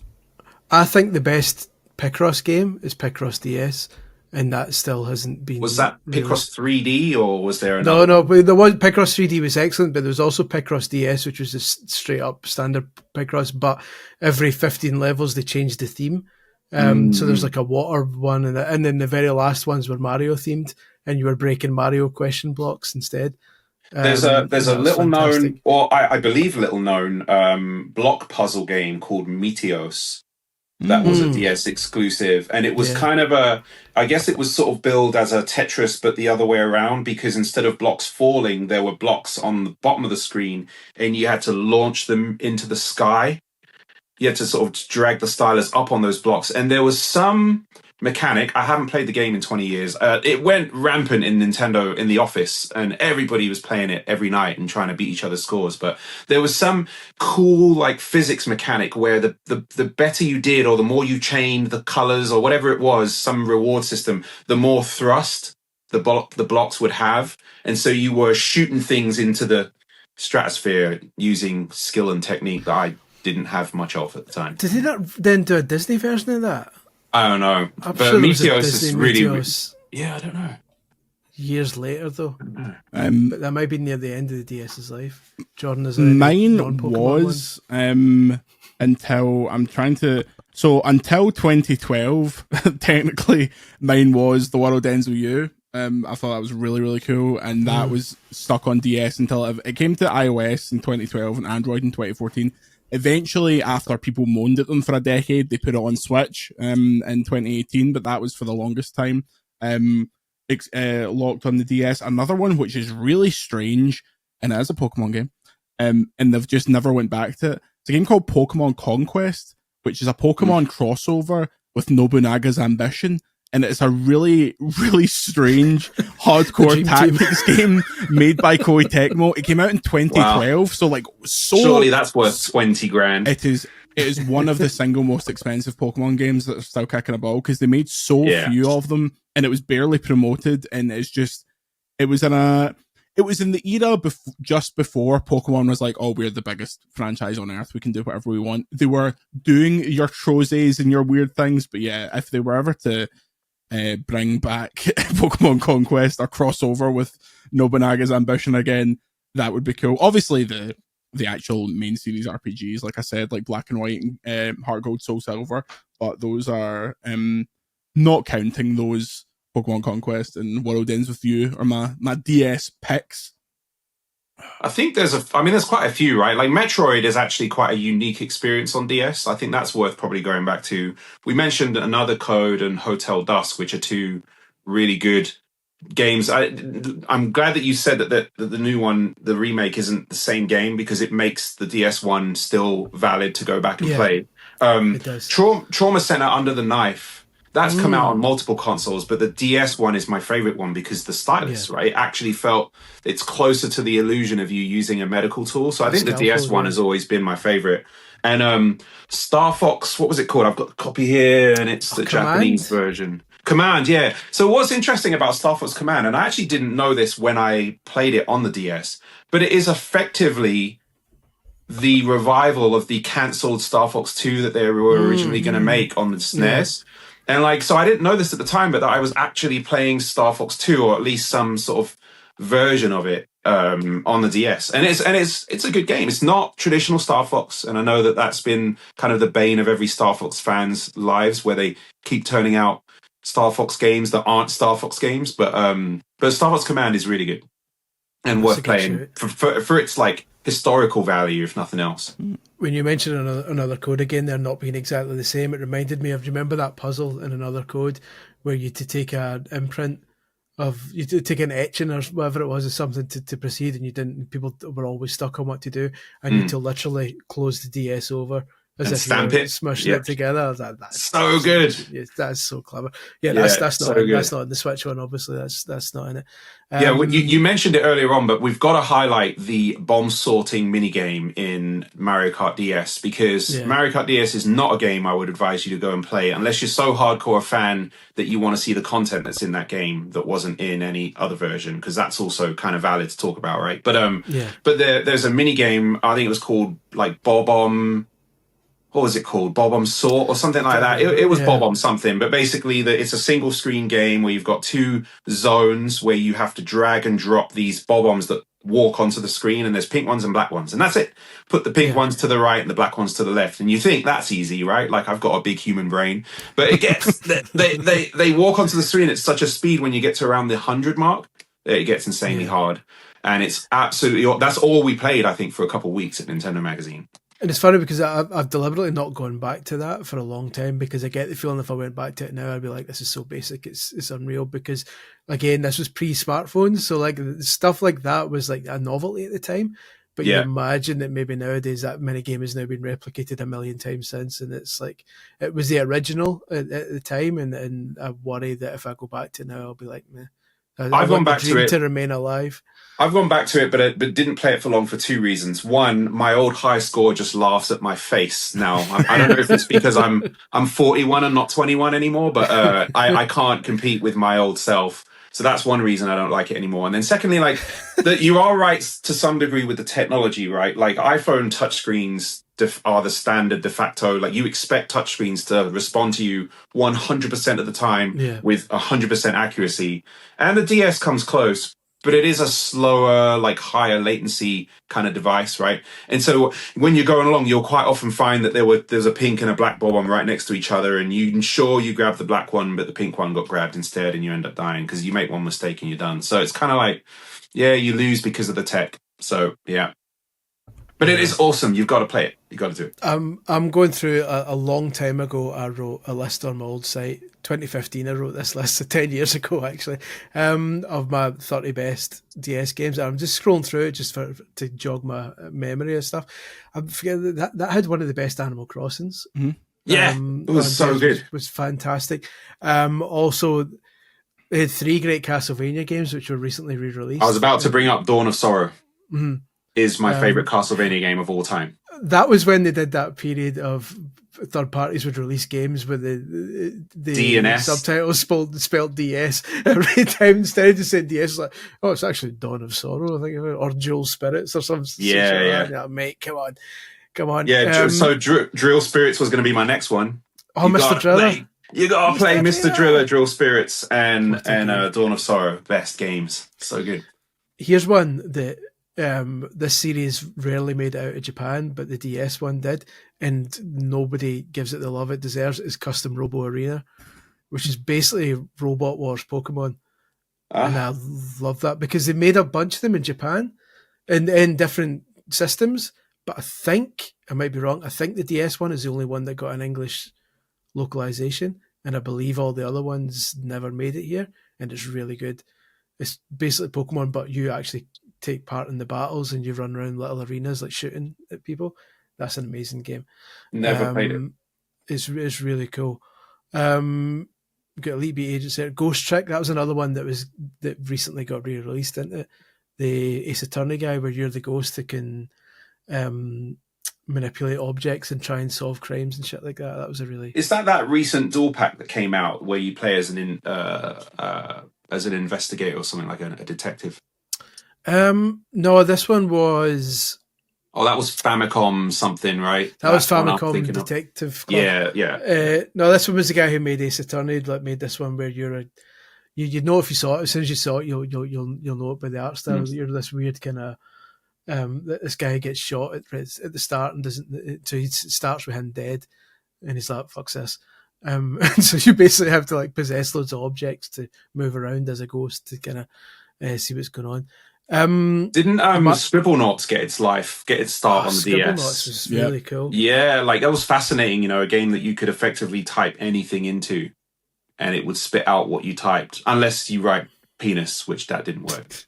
Is it true that this is a slight tangent, but we're talking about penises now, and I originally thought it was a picture chat thing, but we're talking about it now, so I think it was actually a Wii U thing. Is it true that Nintendo had patented censoring technology for the Miiverse so that if you drew a cock, it would automatically detect a cock and take it down? I don't know, but that's fascinating. That has been repeated on many podcasts. Like, yeah, Nintendo had this. They had this technology where you couldn't draw a cock fast enough; it would just be immediately taken down. Regardless. I'll tell you what. I will say one thing. I noticed that during the life of the Miiverse, I very rarely saw anything dodgy on there, and I don't know if it was because it was exceptionally well moderated or because 12 people bought the thing. But like basically like I never saw anything dodgy on Miiverse, and it must have been the reporting function. They must have been on it. Nintendo's instantly. Incredible cock they were, technology. you know, I actually got dinged on Miiverse. I wonder why. I did not draw genitalia. I drew the ending scene in Punch Out where the dude's like riding his bike and the trainer's running after him, and so I drew that scene, and I just wrote "Dude stole my bike," and it was too close to the meme, I guess. Too close to home, yeah. Too close to the meme. So they gave me a warning. At least your hands are clean though, like that. That's fair enough. That you're like you didn't go too far. That's fine. No. Yeah, I can't believe that stuff like that became memes. And people are just like, are you mental? Yeah. Different time, different era. It was. There were a couple of good Mario and Luigi games on DS. There was... see, time hasn't been kind to New Super Mario Brothers, but at the time, I enjoyed it. I never held it up with 3 or World or 1, but I had a soft spot for it. Well, that and Mario Kart on the DS were kind of like coming home games, right? Because I know it's a tangent, but like Mario Kart was in a sort of weird place, right? Because Super Mario Kart was amazing. Everybody loved it.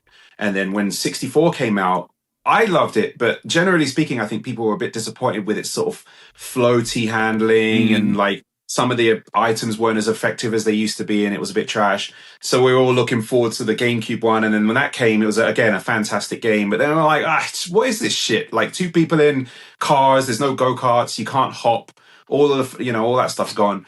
And like, so Mario Kart DS was in some ways kind of the true sequel to the original, is how I felt about it, right? Like it was back to being just a Mario Kart game with super tight controls and go-karts that could hop. And I felt the same. I think that was basically the gist of New Super Mario Brothers, right? Is that they hadn't actually made a 2D Mario game, right? For a hell of a long time. Yeah. In the modern era, 3D Mario and 2D Mario are now like parallel kind of franchises, right, that have their own sequels, but it wasn't that way. Like 2D Mario had become 3D Mario, and 2D Mario had been left in the past. It's weird because 2D Mario evolved in 2 different directions, and neither of them were Mario, were they? Because on the SNES, you got Yoshi's Island, and then that became Yoshi's Story. That became the Yoshi series. Yeah. And on the Game Boy, you had Super Mario Land 2, which then became Wario Land. And Wario World, the Wario series, and Mario was just left going, fuck's going on? Where... Yeah, they basically didn't make a proper Mario game. But then New Super Mario Brothers, and that's why it was so good, right? Is because it felt like the old games but new. But like naming anything new is a terrible idea because it almost immediately isn't, right? Like, that's especially when you do 4 more of them that have all got new in the title. Not so new. and then like I think they perfected, like it was tired, but they perfected the formula with the Wii U version, which is like it's absolutely amazing, right? Let down only by the fact that there were 3 prior ones, and the only one that's actually bad is the 3DS one, which was like, let's make a Mario game where all you do is collect coins and that's it. Yeah. There's no reward for it. You just collect them. Lads, I cannot believe. First of all, my DS is here. The final one that I have, it's a DSi XL, shit brown color, whatever the official color for this one. But I have not played this. That was the official color. I don't think I've turned this on in 5 years, honestly. And you know what? Still got battery. Still turns on. These things will outlast all of us. And what? Yeah. £500 if you can guess the game that's currently in it. Oh, 4. Sprung.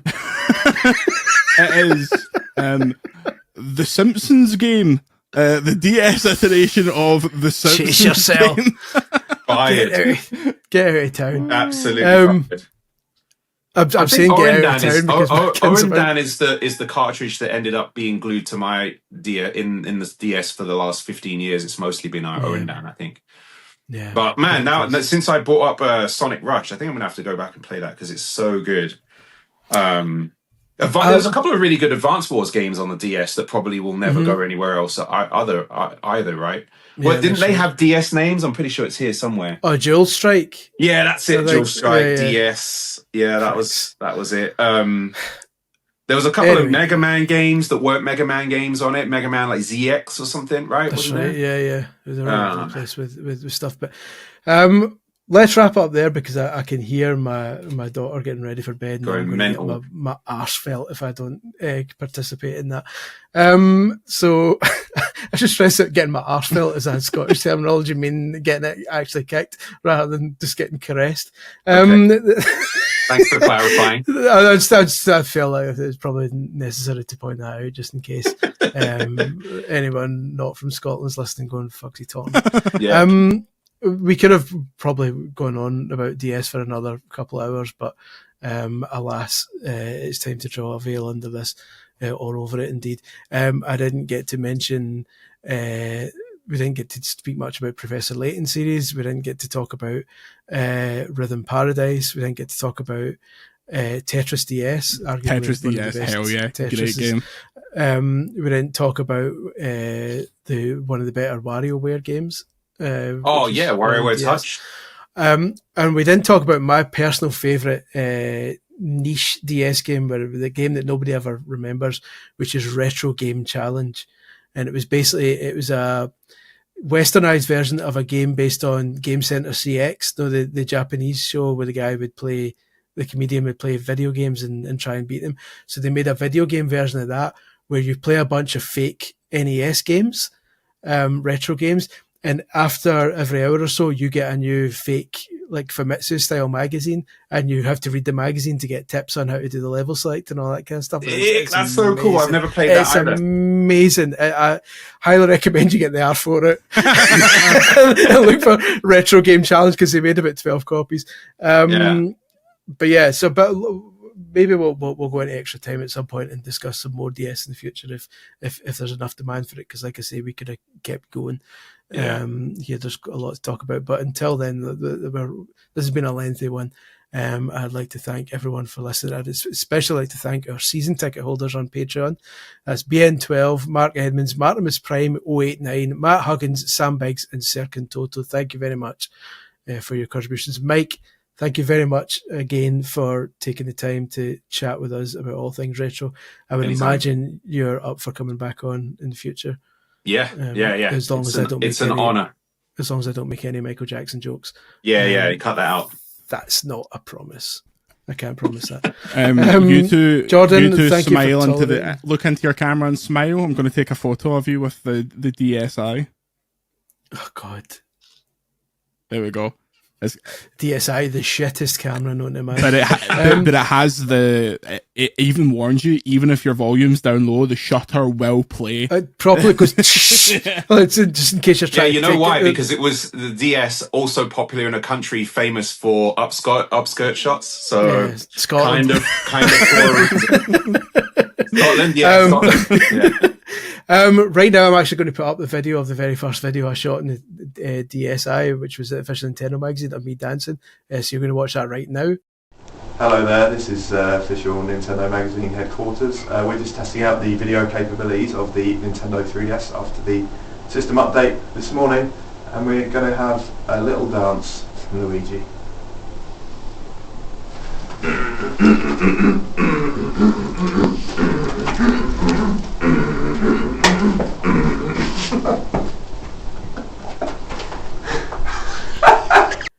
Okay, that was the video. Thank you very much for watching / listening, and we'll be back next month with another CVG topic TBC. Thank you all very much. Goodbye. VGC is supported by Patreon. Check out patreon.com/videogameschronicle for more podcasts, ad-free browsing and extra content. Thank you for your support.